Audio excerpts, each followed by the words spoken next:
Monday.com is a platform to manage any team and any project. Marketing campaigns, classic project management, sales pipeline.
mean, I'd like to believe I'm not, but I've just never seen any proof, so I just don't debate it anymore.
tarde a todos.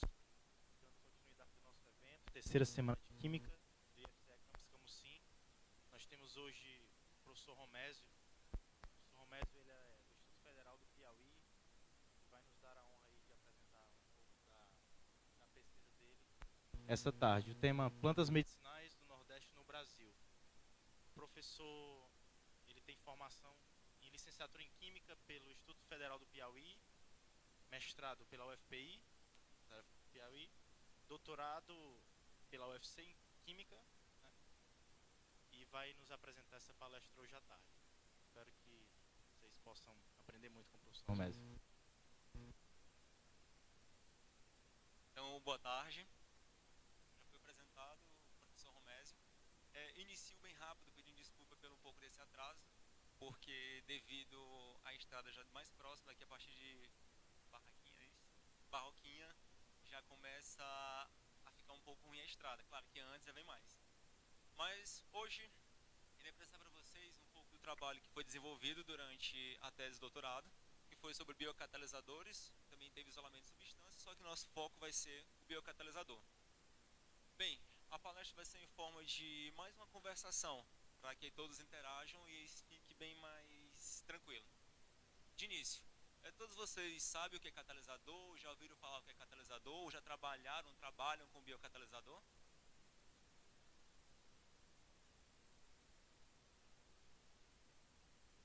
Alguém mais?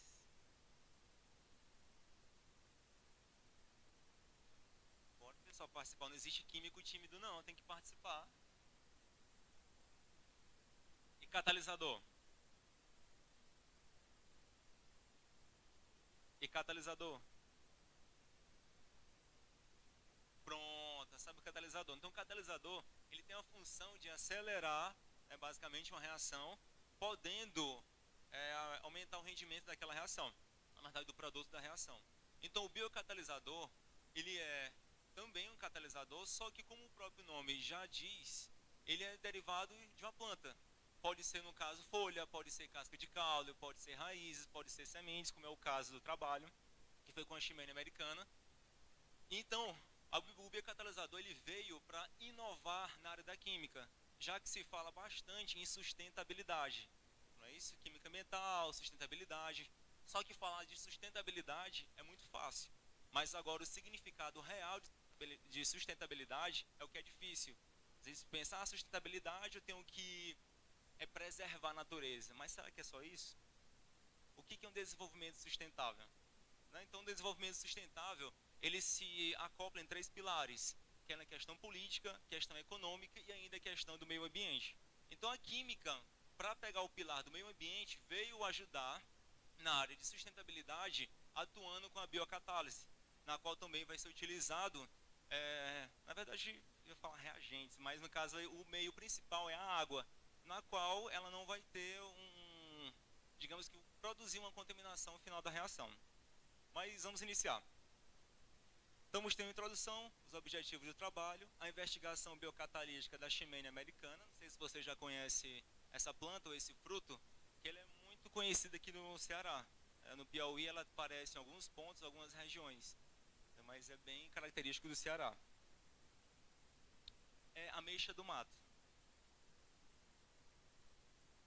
É uma meio amarga, uma são meio docinha e varia. Come. Não, essa que a gente coletou, ela é doce. Eu fiquei na dúvida se comi ou não, mas como o aluno é teimoso, eu acabei comendo, né? E eu descobri que ela é bem docinha. O orientador fala pra gente ter medo, mas nessa hora a gente não tem medo, tá? Então a Ximene americana, que é também conhecida como ameixa do mato, ela é um arbusto que vai de 3 a 4 metros de altura. Além disso, ela é um pouco espinhosa, avermelhada ou cinza, casca por dentro. E suas folhas são pequenas, simples e inteiras, como pode ser observado aqui na foto. A casca do caule, a folha e a flor, e aqui o fruto. As flores são branco-amareladas, bastante aromáticas. Também conseguimos extrair o óleo essencial das flores e é bem mesmo cheiroso, bem consistente. O problema é porque é muito doce e acaba enjoativo com o tempo. Os frutos são aromáticos, do tipo de drupa, com amarelo alaranjado. Bem, A chimênia, que é essa planta, ela apresenta propriedades farmacológicas já comprovadas, dentre elas a casca do caule, o extrato aquoso é utilizado como antimalárica, anticancerígena, antinociceptiva, e além disso o extrato etanólico é antimicrobiano, antilarval, é antioxidante, antiparasitário, anti-inflamatório, então representa várias propriedades farmacológicas. Além disso, tem como composição química do extrato aquoso e metanólico das folhas, casca do caule e raízes, alguns compostos fenólicos que estão aqui representados, como ácido gálico, a luteína e a cetina, que são ótimos antioxidantes. Tem-se ainda a luteolina e o ácido oleanólico glicosilado, né, porque tem uma parte glicosídica aqui do lado da cadeia. Então, esses são os principais constituintes que já foram isolados dessa planta. Então, por ela apresentar essas características, então resolvemos trabalhar então a questão biocatalítica, saber se essa planta apresenta algum potencial biocatalítico, já que é algo próximo da gente, essa planta aí no Ceará.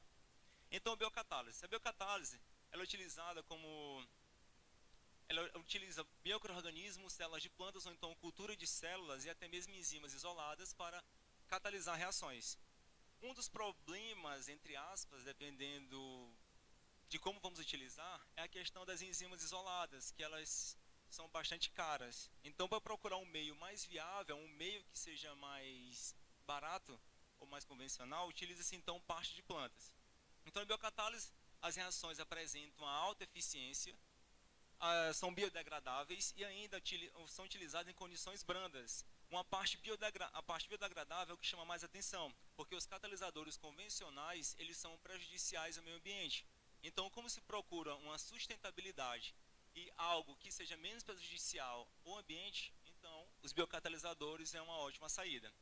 Além disso, na biocatálise, ocorrem reações regioquímicas e enantioseletivos, que essa questão, principalmente da enantioseletividade, ela é bastante procurada, principalmente na indústria farmacêutica, porque sabemos que alguns medicamentos apresentam centros estereogênicos, que podem ser R ou S, ou ter ambos na mesma estrutura, só que no caso, por exemplo, da talidomida, já vimos em química orgânica que um deles tem atividade realmente para conter o enjoo e o outro tem um efeito teratogênico.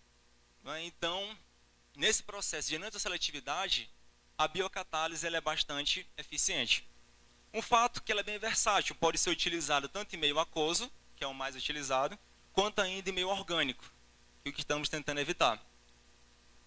A biocatálise ela surgiu da união através da química verde e da tecnologia quiral, que a química verde ela trabalha com o intuito de utilizar um catalisador biodegradável, que é utilizado em condições brandas, de temperatura e também um pH controlado, e a água utilizada como solvente.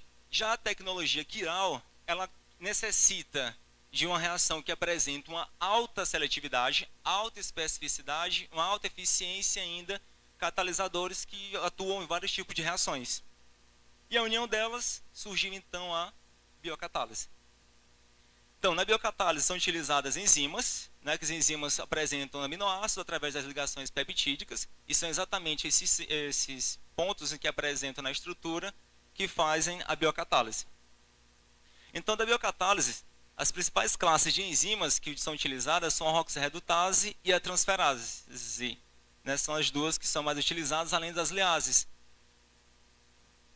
Bem, aqui na tabela 2, tem-se alguns cofatores que são utilizados em reações biocatalíticas. Claro, em reações que são catalisadas, precisam também desses cofatores. Só que esses cofatores, como já estão presentes na parte vegetal, então não vai ser necessário fazer essa adição, já que eles também apresentam um valor acentuado. Bem, então, as vantagens e desvantagens da biocatálise. Já falamos anteriormente de várias vantagens da biocatálise, mas também ela apresenta algumas desvantagens, como já vamos ver adiante.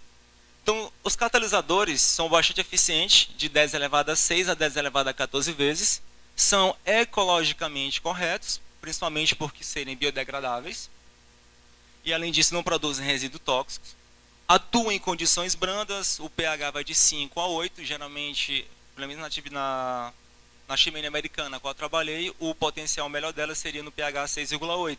então em condições de fato branda. A temperatura de atuação vai ser de 20 a 60 graus Celsius, geralmente em torno de 32 a 38 graus Celsius, fica nessa faixa, então já dá uma atuação muito boa, as condições de ser reprodutivas. Além disso, tem tolerância a substratos, porque pode ser natural ou não naturais, e além disso, a versatilidade, porque, como já falei anteriormente, pode ser em meio aquoso ou pode ser em meio orgânico. Além disso, apresenta uma ampla faixa de reações químicas, que pode ser reação de redução, de oxidação, de esterificação, pode ser hidrólise, entre outras. Com relação à seletividade, já foi falado principalmente a antisseletividade. E as desvantagens. As desvantagens, elas são bastante sensíveis no caso das condições energéticas, porque sabemos que as proteínas elas podem se desnaturalizar. Então, em condições acima de 50 graus Celsius, já pode causar a desnaturalização das proteínas e, no caso, já reduz a atuação desses biocatalisadores. Além disso, a sua atividade máxima se apresenta em água, então, de certa forma, é desvantajoso, porque alguns substratos eles são bastante solúveis em solventes orgânicos. Então, se for somente solúvel em solvente orgânico, dificilmente vamos conseguir obter o alto rendimento e principalmente a antisseletividade em meio com solvente orgânico. Além disso, tem possibilidade de inversão quiral. Também não necessita de cofatores, e essa possibilidade de inversão quiral também é desvantagem. Porque se o produto esperado for R, não vai ter como ela produzir um S. Desculpa, se a gente esperar o R e ela produzir sempre o S, então ela já não vai ser mais utilizado para aquele fim. Tá? Então a gente não consegue fazer essa inversão da quiralidade. Então um objetivo geral que foi utilizado neste trabalho foi investigar a possibilidade desses usos de grão dessas plantas como biocatalisador. E com um objetivo específico foi fazer um registro dessa planta, né, utilizando material integral como biotransformações, que foi utilizado em reações de redução, de hidrólise e de esterificação. Então o material que foi utilizado foram as sementes, e essas sementes elas foram coletadas no município de Acarape, né, que fica a parte também serrana. E a escicata dessa planta foi depositada, né, lá no herbário Prisco Bezerra, com numeração 40411. Então a parte experimental. Sempre que formos trabalhar com essa parte de biocatálise, é necessário inicialmente fazer um estudo com relação ao teor de proteína que está presente naquele material, naquela parte vegetal. Por que isso é importante? Porque quanto maior for o teor de proteína presente, então isso indica que ele vai ser um excelente biocatalisador, ou então próximo disso, porque são as proteínas que vão atuar naquela reação. Então um dos métodos que é utilizado é o método de Quejar, na qual ela ocorre a destruição da matéria orgânica com o ácido sulfúrico, e então ao final fazendo uma titulação de nitrogênio presente na amostra para saber o teor de proteína que está presente nela. Não vamos entrar em detalhes. Mas na parte experimental, no caso a redução de cetonas. Na redução de cetonas, depois de fazer inúmeras tentativas, né, descobrimos uma quantidade padrão, né, que foi utilizada tanto do substrato, quanto também ser utilizado das sementes. Então foram testados como biocatalisador das sementes 2, 3 e 5 gramas. E a temperatura variada, que foi de 30 a 35 e 40 graus Celsius, no pH entre 5 e 7 graus Celsius. E a velocidade da agitação, que também é muito importante, porque ele vai se tornar mais eficiente a reação, 150, 175 e 225 rotações por minuto. E o tempo reacional que deixou-se foi em 24, 48 e 72 horas, para saber qual era o melhor tempo de reação. Então, as melhores condições foram 5 gramas das sementes de Ximena americana, a temperatura melhor foi 30 graus Celsius, o pH 5, a agitação 175 rotações por minuto e o tempo reacional foi de 72 horas. Então, nessas condições que foram testadas para essa semente, foram, digamos que, os melhores rendimentos e os melhores também produtos com antisseletividade desejada. Então, essas foram as condições ideais. Então, vejamos como é que funciona. É colocado em um Erlenmeyer, que a figura é bem ruim para quem está mais atrás.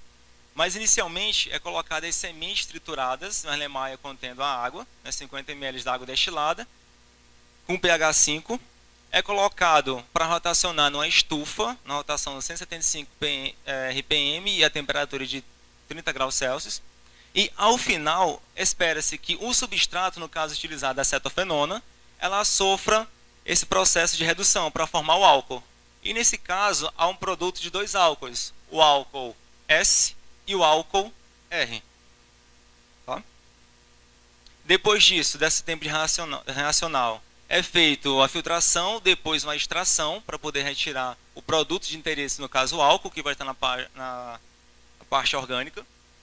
Posteriormente, é feito uma cromatografia em camada delgada para saber se de fato houve ou não a redução esperada. Então, no caso, do lado esquerdo tem esse acetofenona e do lado direito tem um produto, que é o álcool formado. Então, como tempos são diferentes, então significa dizer que realmente ocorreu a formação do álcool. Tá? Então, esses são os passos para poder se chegar realmente no produto final. Posteriormente, é feita uma coluna cromatográfica para poder retirar as impurezas que estavam presentes anteriormente. Veja, aqui ainda ficou um restante de impureza. No caso, é o restante do reagente. É retirado através de uma coluna cromatográfica e, posteriormente, é colocado em recipiente, que é um vial, e é analisado no cromatógrafo gasoso acoplado à espectrometria de massa. Tá? Que, inclusive, hoje vai ter um mini curso referente a essa técnica. Então, no cromatógrafo gasoso, a gente vai notar que vai ser observado, de fato, a formação desses 2 produtos.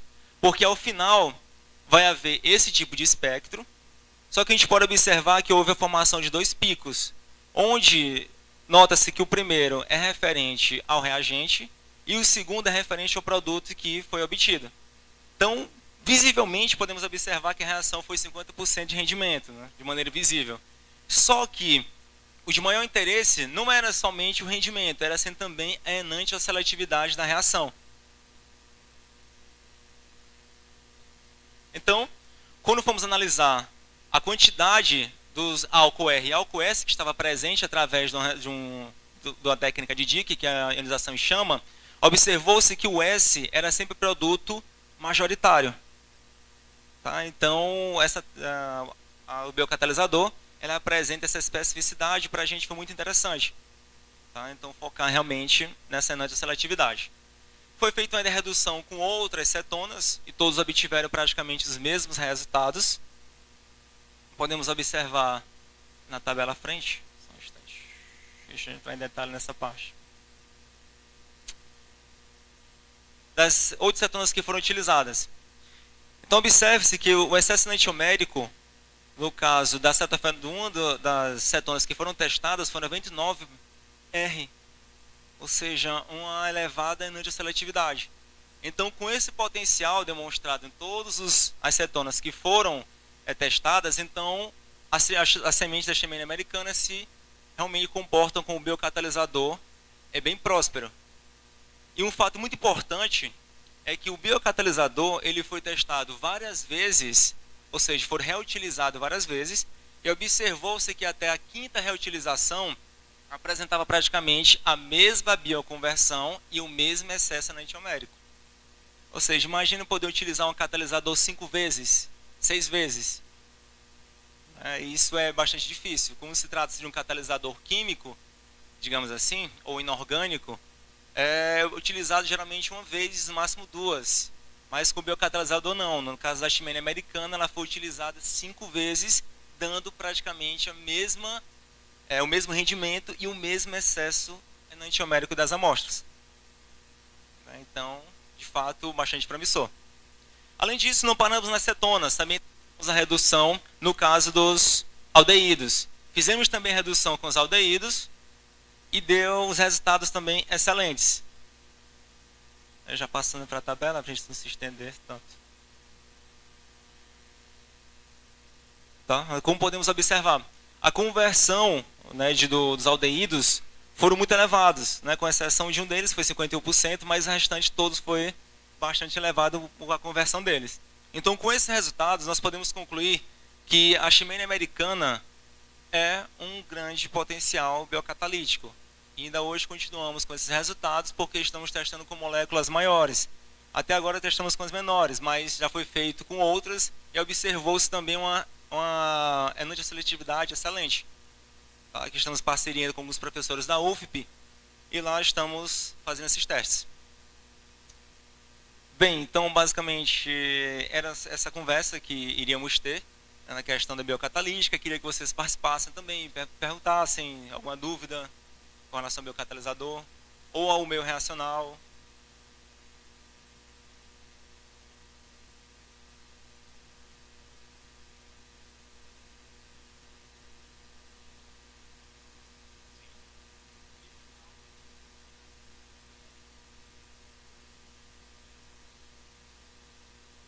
Pronto. Para separar o R do S... Sim, sim.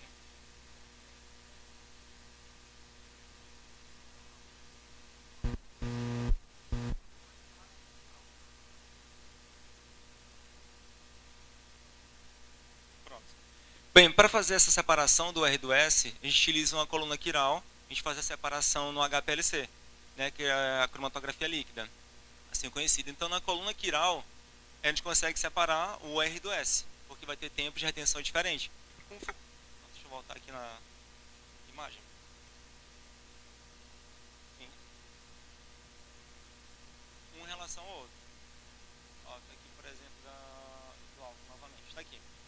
Bem, está aqui. Por CGDIC, a gente consegue separar o R do S. Não é isso? A gente consegue visualizar que tem esses dois álcoois. Só que utilizando essa amostra no HPLC, a gente consegue separar por essa diferença do tempo de retenção que vai sair um da outra, da coluna. Porque no momento que um está eluindo, está ficando preso à coluna, o outro consegue passar. E assim vai ser detectado e coletado no final.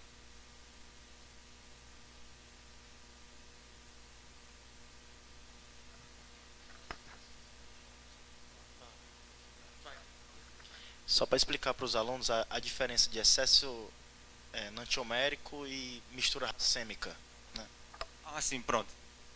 Bem, é o seguinte, neste caso, eu falei de excesso enantiomérico porque podemos observar que a quantidade do S está maior que do R. Confere? Pronto. Supondo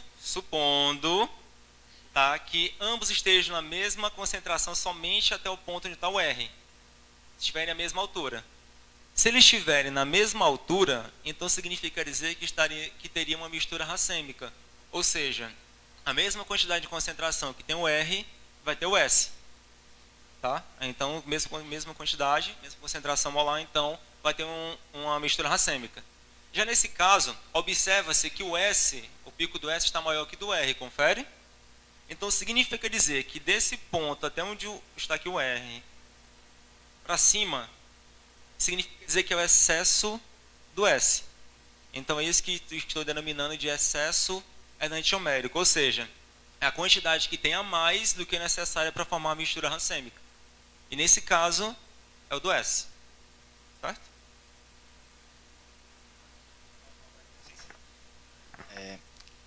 Naquele excesso estequiométrico que você mostrou, tem um que é enantioseletivo para S e para R. Essa característica está relacionada ao biocatalisador ou acetono ou aldeído que é reduzido para a formação desse excesso estequiométrico específico?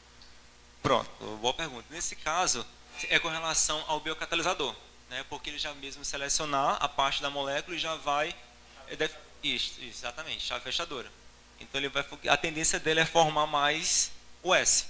Em outros testes que fizemos, deu muito mais o R, com outro substrato. Então, realmente, notamos que é o biocatalisador que realmente seleciona a região, como chave fechadura, como já comentamos. Tá? As perguntas?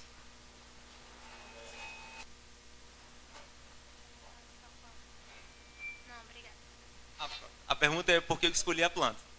Quando eu fui fazer doutorado lá com o professor Chico Monte, ele já veio trabalhado com essa planta, né, uma aluna dele, e fez isolamento de substâncias. E como ele queria dar continuidade a esse trabalho, só que eu não queria trabalhar com biocatálise, porque eu não conhecia.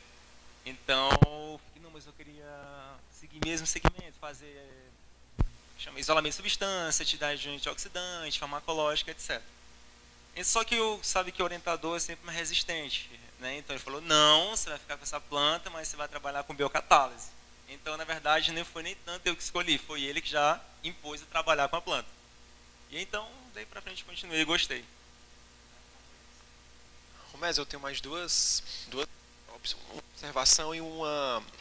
Não, são duas perguntas, né? Vendo essa figura, a gente pode ver que a enzima que está nessa planta, ele catalisa preferencialmente o S, é? O S? O S. Então, será que se a gente parasse a reação num tempo menor, ele não teria só o S? Seria como se fosse fazer uma resolução cinética? Pronto, pois é, veja que eu trabalhei 24, 48, 72 horas. 12 horas. Pronto, eu havia feito essa redução. Quando eu comecei, o primeiro tempo que eu coloquei foi 24 horas, porque tinha lido alguns artigos em que geralmente dava 24 horas. Coloquei 24, não deu certo. Não, vou aumentar para 32. Aí não deu certo, 48, depois 72. Depois, ao invés de aumentar o tempo reacional, eu diminuí. Coloquei 12, coloquei 6, coloquei em 3 e 2 horas. Só que até em torno de 6 horas, 8 horas, que mais ou menos no tempo, não tinha nada reagido ainda. Em 12 horas apareceu, e apareceu o álcool. Quando eu testei no CGDIC para ver, já tinha os dois. Já tinha os dois. Só que a quantidade deles é praticamente iguais. Aí fui testando, mas por isso que chegou nesse meio que é o ideal. Mas quando ele já foi formado nesse tempo reacional, quando eu peguei já vi uns dois mesmo. Eu não consegui obter um tempo que eu obtei só um. Mas depois tem que separar, e a separação às vezes, né, é cara para separar os enantiômeros. É por isso que muitos medicamentos que a gente vai adquirir em farmácia, caso seja necessário, são muito caros. A gente fala, puxa, um medicamento desse vem só 4 comprimidos, é caríssimo. Não é isso? A gente fala às vezes. Ou então vem 10, esse é absurdo, como é que eu vou pagar esse medicamento? Porque geralmente os medicamentos da indústria farmacêutica, ela deve ser enantiomericamente puros. E separar esses enantiômeros custa caro. Então, como a indústria farmacêutica investiu para poder fazer essa separação, ela também quer ter o retorno de volta. Então, aplica no valor do medicamento. Romésio, só mais uma, só para ver se eu entendi. Tu pega a planta, o fruto da planta, é o fruto da planta que tu... Nesse caso, foram as sementes. Você as pega sementes. O fruto, isso. Pega o fruto, tira as sementes, tu meio que quebra as sementes, coloca no meio reacional e aí já... Tu poderia explicar mais para os alunos, por favor? Sim, vou até voltar aqui na figura. Fica melhor. Mania de quadro, tá procurando um quadro, né? Acho que é mão de professor, né?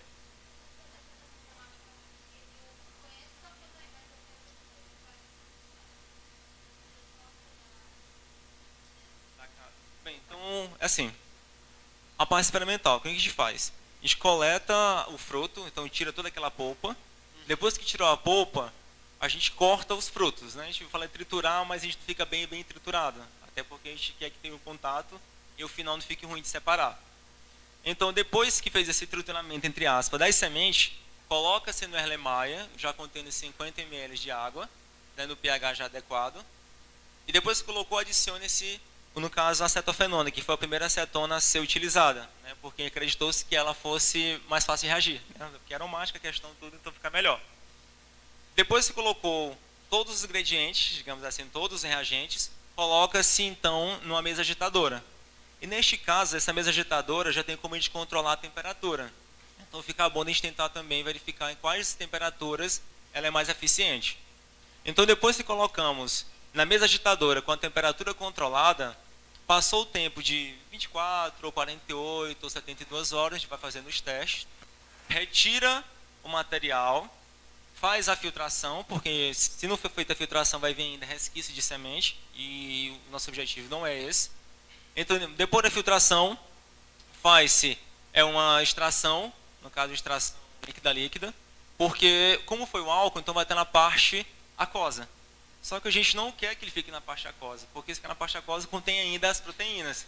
A gente utiliza solvente orgânico, geralmente solvente orgânico é utilizado aero de clorometano, só que acabamos banindo do laboratório, né, já que estamos trabalhando em química verde, então de clorometano está fora da lista. Então, a gente começando a utilizar um pouco do hexano, tá? Então do ácido acético, do acetato de etila. Então, os dois que vai começar a extrair. Depois disso, a gente coloca uma CCD, que é para poder realmente ver se reagiu ou não. Dá uma cromatografia em camada delgada. Aí veja, colocar 2 pontos. O reagente, que no caso foi a acetofenona, e coloca então o produto dessa reação, para verificar.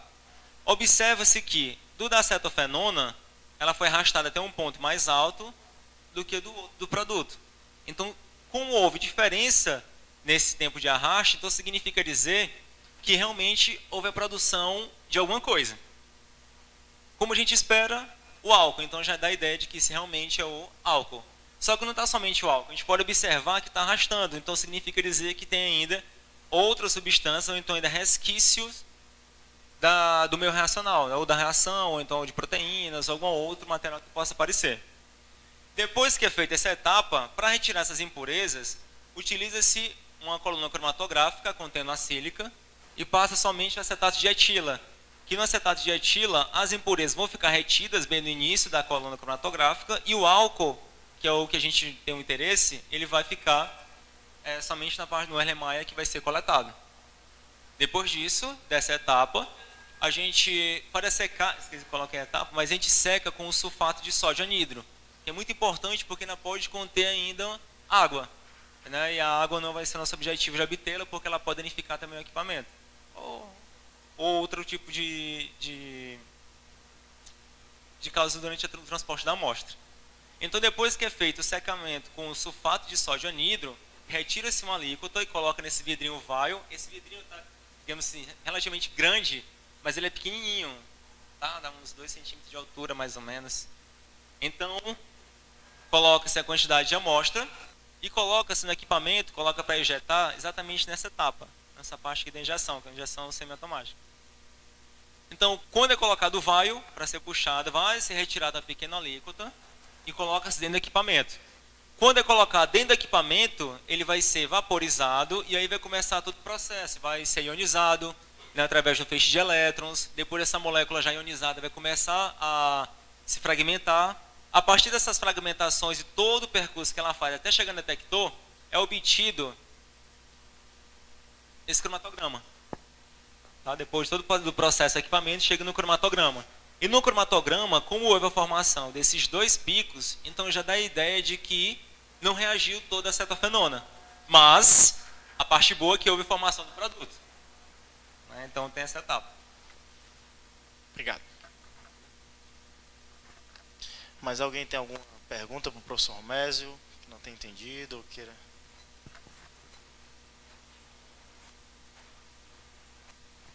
Só para esclarecer, professor. Nesse cromatograma, tu fala que tu tem acetofenona no produto. Só que quando tu coloca lá na frente o feed, tu tem 3 picos. Um deles, no tempo de retenção 12, seria a acetofenona? Exatamente. E aí tu usa uma coluna quiral? Ou Sim, não é necessário? É necessário, no caso, utilizamos a coluna quiral para poder fazer a separação. Eu utilizo. Porque no caso do CGMS, é uma isso. coluna normal. É uma coluna normal. Tá ótimo, então. Aí por isso que aparece somente um único pico. Era só isso. Obrigada. Eu agradeço.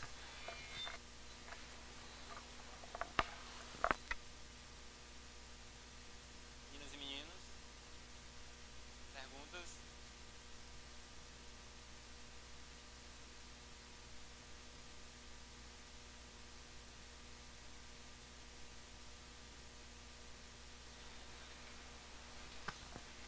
Professor, mais alguém? Professor, muitíssimo obrigado pela sua apresentação, viu? Por nada, eu que agradeço. Acho que o João Paulo foi pegar um brindezinho para você. Tá ok.